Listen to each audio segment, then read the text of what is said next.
I remember the weight of that day as if it were yesterday.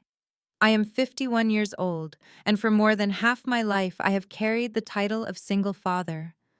My wife left when my son Jason was still in diapers. She walked out with a suitcase and a cold goodbye, leaving me with a child I wasn't ready to raise, but couldn't imagine abandoning. I fixed toilets by day, delivered groceries by night, and somehow kept the lights on. I never missed a parent-teacher conference, never let Jason feel unloved, even when my body ached from 14-hour days. And through it all, I held on to one dream, that when he grew into a man, he would have a life better than mine. That dream was supposed to bloom the night of his wedding. I stood in a tuxedo that didn't fit quite right, the scent of champagne and roses filling the grand ballroom. Chandeliers glittered above me, and I thought about the small apartment we used to share, the one where we huddled under blankets because I couldn't afford heating. Now here we were, hundreds of guests, a six-tier cake, laughter and music echoing across velvet walls. I should have felt proud. I should have felt like every sacrifice had been worth it. And then I saw it, at the family table beneath the gleaming gold plate that said, "Father of the groom." My name sat followed by 4 words written in mocking cursive, low-educated fake dad. The world seemed to tilt. My breath caught in my throat. At first I thought it had to be some mistake, a cruel joke.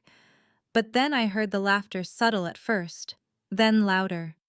The bride's father, a retired university dean, chuckled with smug delight. Her mother pressed a hand to her lips, trying to muffle her giggle. Cousins on her side pointed, whispered, laughed louder. My face burned hot. I wanted to crawl into the ground, vanish from this room I didn't belong in. I glanced toward Jason, my son, my pride. He was smiling at the photographer, his arm around his bride. He hadn't seen it, I told myself. He couldn't have seen it. So I did what I had always done. I swallowed the humiliation, turned the place card over, and sat down, pretending it didn't matter.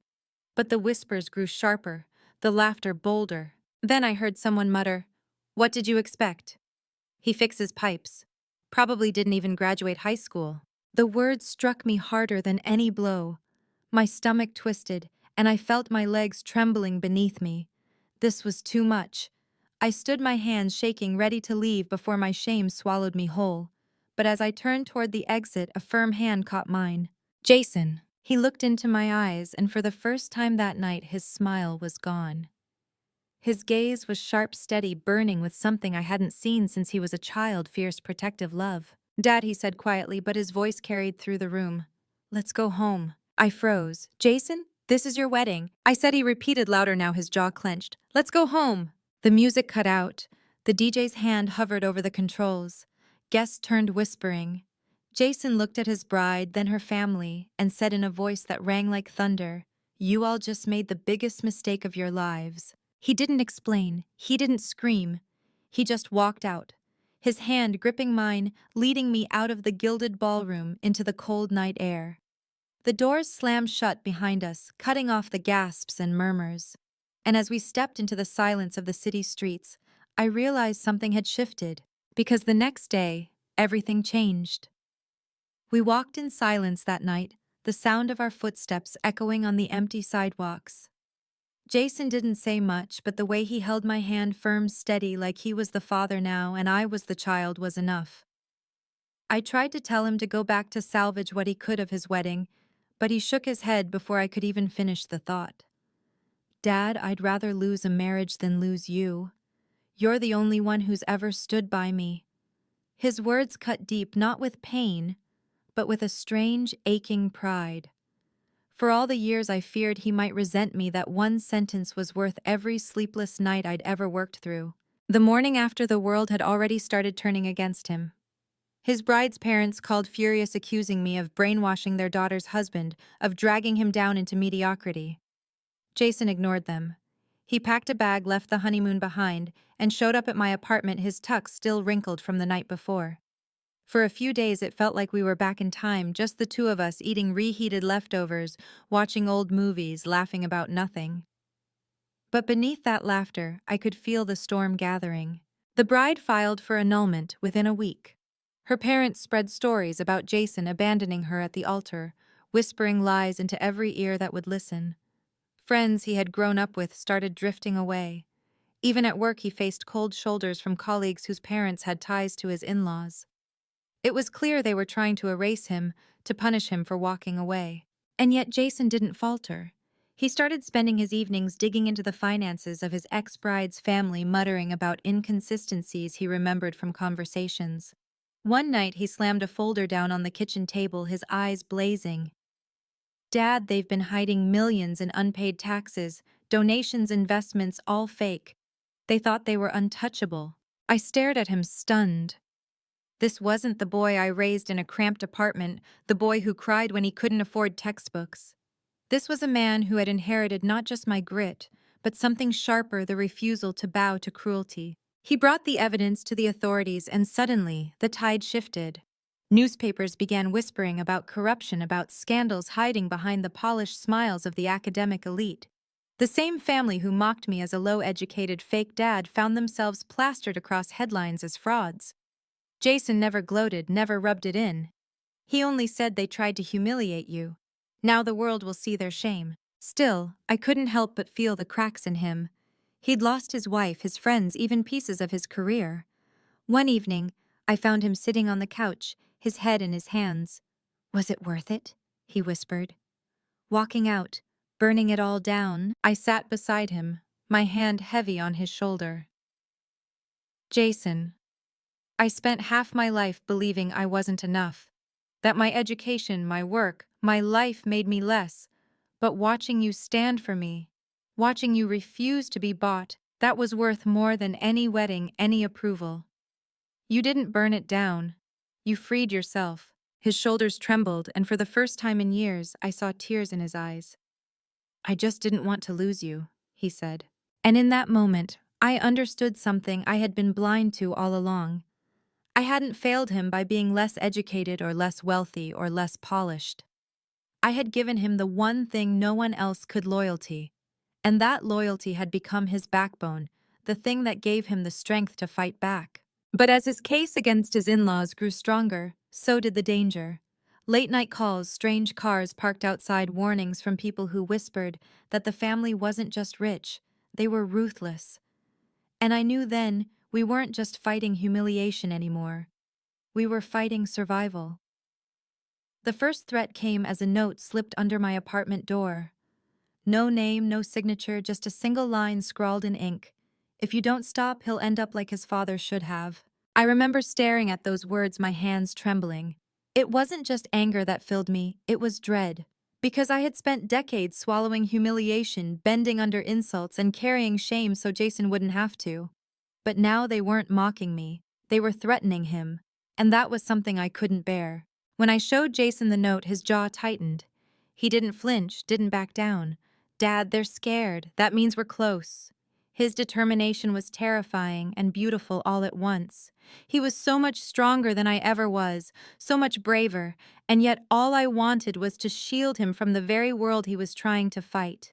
The investigation spiraled. Reporters camped outside the in-laws' mansion. Leaked documents confirmed offshore accounts, falsified charity donations, millions hidden in plain sight.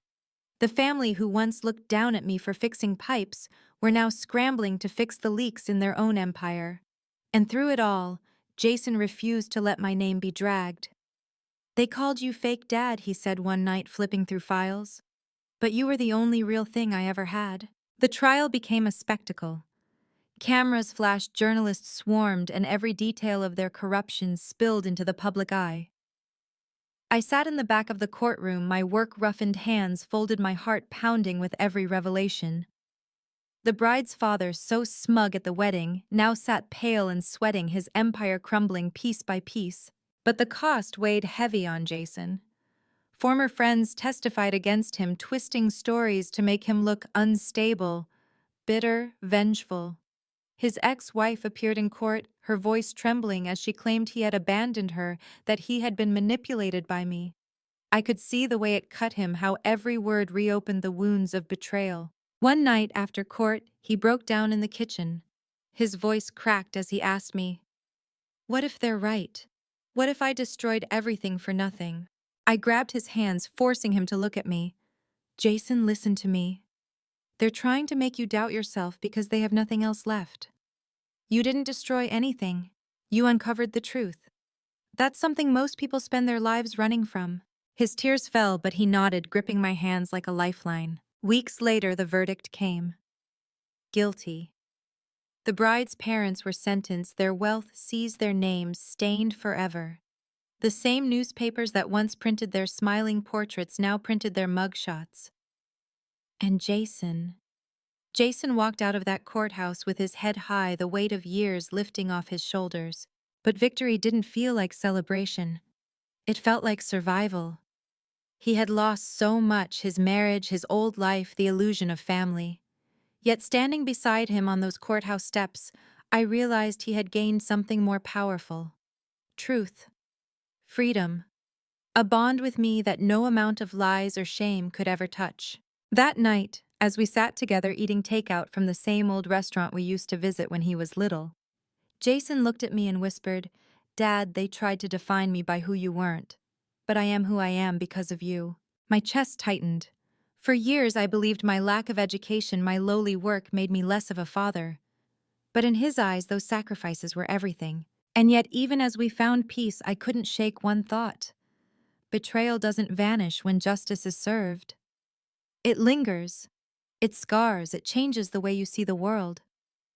Jason had fought back, but I knew the battle had carved wounds in him that might never fully heal. And as I looked at him that night, I wondered, had I raised him into freedom, or had I raised him into war? Jason stared at the empty carton of noodles on the table, the silence between us thick with everything we hadn't said. His shoulders looked broader than I remembered, his eyes darker, older. My son was only 27, but the weight he carried had aged him. I wanted to reach across that table to pull him into the kind of embrace I gave him as a child, but he wasn't a boy anymore. He was a man who had burned his own wedding down for the sake of truth, and that kind of fire leaves scars. I thought back to the day I first held him. Tiny fists clenched, his mother already gone. I was terrified, unprepared, convinced I'd fail him. And yet somehow we had survived. Somehow we had built a life out of scraps. I had fixed pipes and scraped coins together, all the while hiding my exhaustion so he wouldn't see the cracks.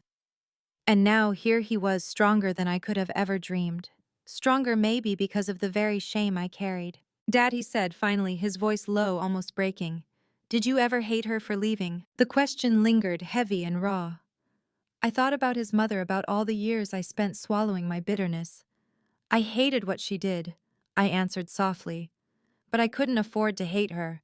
I had to raise you.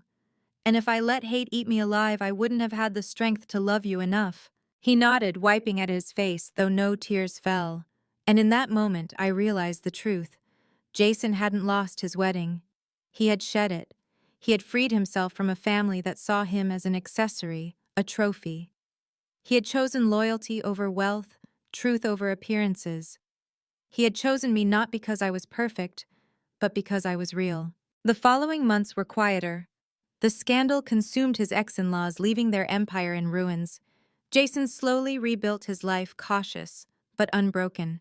He found new work away from their influence and began studying again, determined to finish the degree he had once put aside. And though the world had tried to define him by their betrayal, he carved his own path with a stubborn kind of grace. As for me, I found myself reflecting more often. For years I believed that being low-educated made me less of a father, less of a man. I let their whispers burrow into my bones, convincing me I was unworthy of respect. But watching Jason rise, I understood something profound. It was never education or money that defined me. It was the nights I stayed awake so he could sleep. It was the meals I skipped so he could eat. It was every sacrifice that built the backbone he stands on today. The world mocked me as a fake dad, but the truth is, I was more of a father than any title, degree, or bank account could ever measure, and Jason knew it. That was enough. One evening, as we sat watching the sunset from my small balcony, Jason turned to me and said, "Dad, one day, I'll get married again. And when I do, you'll sit at the head of the table, and the only nameplate in front of you will say, 'The truth, Father.'" My throat tightened and I couldn't speak. But in that moment, I didn't need words. Because sometimes love isn't about what you say. It's about what you survive together. So if you are listening to my story tonight, and you've ever been made to feel less because of what you don't have, remember this: the measure of a parent isn't found in degrees or wealth. It's found in love, in loyalty, in sacrifice. Don't let the world define your worth. If my story touched you, please like this video, share it so others can hear it. Subscribe for more stories like mine, and leave a comment if you've ever carried scars of betrayal but found strength in love. Because in the end, the truth is simple: betrayal may wound us, but love, real love, heals.